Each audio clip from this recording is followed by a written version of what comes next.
এই আসিফ মাহমুদ বিএনপিতে যোগদান করছে, এই এনসিপিতে চলে যাচ্ছে, কিংবা অনেক গুঞ্জন আমরা শুনেছিলাম, কিন্তু শেষমেশ দেখলাম যে আসিফ স্বতন্ত্র হয়ে প্রার্থী হচ্ছে।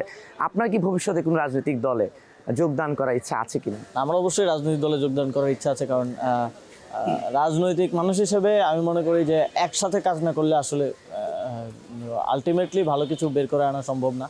তবে বাংলাদেশে জুলাই গণঅভ্যুত্থানের পরে রাজনীতি করার জায়গাটা যেমন প্রসারিত হয়েছে, সবাই রাজনীতিতে আসতে পারছে, যে ভয়টা নেই আগে রাজনীতিতে আসলেই যে কেউ আঘাতের শিকার হবে, বা সবাই পাবলিক প্ল্যাটফর্মে কথা বলার একটা পরিবেশ তৈরি হয়েছে। ঠিক একই সাথে ভাবাদর্শিক জায়গা থেকে যদি আমি দেখি, রাজনীতি করার জায়গাটা আবার সংকীর্ণ হয়েছে, এবং নির্বাচন যত ঘনিয়ে আসছে সেটা তত স্পষ্ট হচ্ছে। দেখা যাচ্ছে যে বিভিন্ন দল ভেঙে অনেকে বড় দলগুলোতে যুক্ত হচ্ছে। মানে ইকুয়েশনটা এখন হয়ে গেছে যে 1-2 এর মধ্যে ইকুয়েশন চলে আসছে, 3-4-5-6 আর নাই। তো এরকম একটা পরিবেশ, এটার পেছনে আরপিও থেকে শুরু করে অনেকগুলো বিষয় আছে। এবং আবার এই জায়গায় আদর্শিক বোঝাপড়ার বিষয় আছে। প্রত্যেকটা মানুষই তার বড় হওয়া, তার পরিবার, তার আপব্রিঙ্গিংয়ের কারণে এক ধরনের আদর্শ ধারণ করে, এক ধরনের কর্মপন্থা সে ধারণ করে। তো সেই বিষয়গুলো মেলার বিষয় আছে। তো আমি চিন্তা করে দেখলাম যে এই খুব দ্রুত সময়ের মধ্যে যদি আমি ডিসিশনটা নেই, এটা একটা ভুল সিদ্ধান্ত হওয়ার সম্ভাবনা আছে।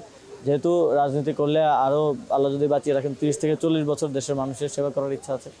তো প্রথমে যদি কোনো ভুল ডিসিশন নেই, তার থেকে ডিসিশনটা একটু দেরিতে নেয় আই থিঙ্ক বেটার। সেই জায়গা থেকেই স্বতন্ত্রভাবে নির্বাচনের ট্রেনে উঠলাম। তবে কোনো কিছুই স্পষ্ট না এখনও। অনেক দল থেকেই আমাকে বলা হচ্ছে। আমার সাবেক ছাত্র অধিকার পরিষদে আমি ঢাকা বিশ্ববিদ্যালয়ের সভাপতি ছিলাম, ওনারা বলছেন ওনাদের সাথে রাজনীতি করার বিষয়ে। তারপরে গণঅভ্যুত্থানে যারা আমাদের সহযোদ্ধা ছিলেন তাদের পার্টি আছে এনসিপি। এছাড়া বাংলাদেশ জাতীয়তাবাদী দলও তরুণদেরকে চায়।